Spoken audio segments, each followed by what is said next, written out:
ငယ်တော့တည်ထားတယ်ကျမတို့တယောက်တည်းအတွက်သုံးမယ်ဆိုရင် WOMAN ကိုသုံးတယ်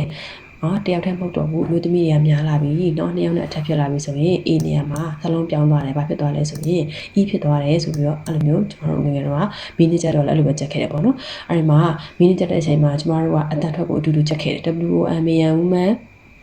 WOMAN woman ဟုတ်ပြီနော်အဲ့တော့အကြီးကကျမတို့စာလုံးပေါင်းလေးပဲချိန်သွားတာကျန်တဲ့ဟာအတူတူပဲဆိုလို့ချက်ခဲ့တယ်ပေါ့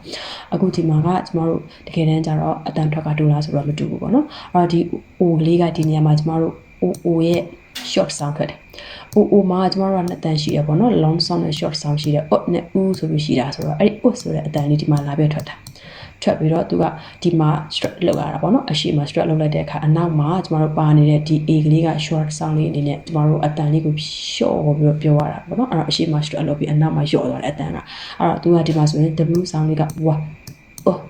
w man နော်အဲ့တော့ womanဒါဆိုရင်ကျမတို့တယောက်ထပ်ပေါ်သွားပြီ2ယောက်3ယောက်4 5ယောက်3တော့မယ် WOMEN အဲ့ဒီမှာကျဘယ်လိုသွားလဲဆိုဒီမှာကျမတို့ O နဲ့ E နဲ့ vowel နှလုံးပါတဲ့ vowel နှလုံးကကျမတို့ဘာတန်ယူလဲဆိုလို့ရှိရင် short I ရဲ့အတန်ကိုယူတယ်အဲ့တော့ I sound ကလေးက it what is in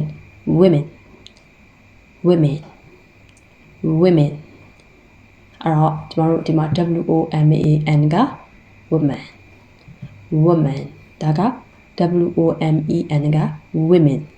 women ဆိုတဲ့အတန်ကိုယူပါတယ်နောက်တစ်ခုကကြတော့ကျမတို့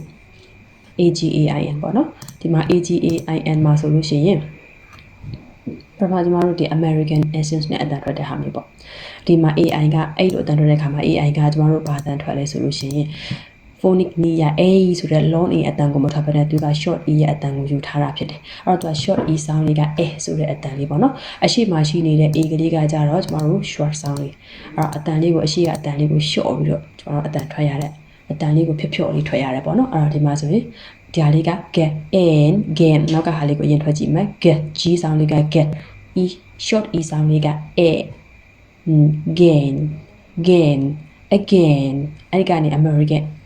အတန်နဲ့ကျမတို့သွားတာက again အခုတော်တော်များများကဒီအတန်ကအမှန်ဆိုပြီးတော့ဟိုပါနော် again ကကြတော့မှားတယ်ဆိုပြီးအဲ့လိုပြောကြတယ်ပေါ့နော် again ဒါက again အဲ့မှာကျမတို့ဒီမှာ British ကကြတော့ဘယ်လိုသွားလဲဆိုတော့ဒါက short sound ဒီမှာ AI ကကျမတို့ phonic ni ရ long A sound ပေါ့နော် long A sound A ဆိုတဲ့အတန်ကိုသွားတာအဲ့တော့ဒီမှာဆိုရင်သူနောက်ကအတွဲဝတ်ထွက်ကြည့်မယ်ဆိုရင် get gain again သူကကျတော့ again အဲ့တော့ဒီအတန်ထွက်နှစ်ခုလုံးကမှန်တယ်ဘာကွာသွားတာလဲဆို American နဲ့ British နဲ့ကွာသွားတာပါရှင်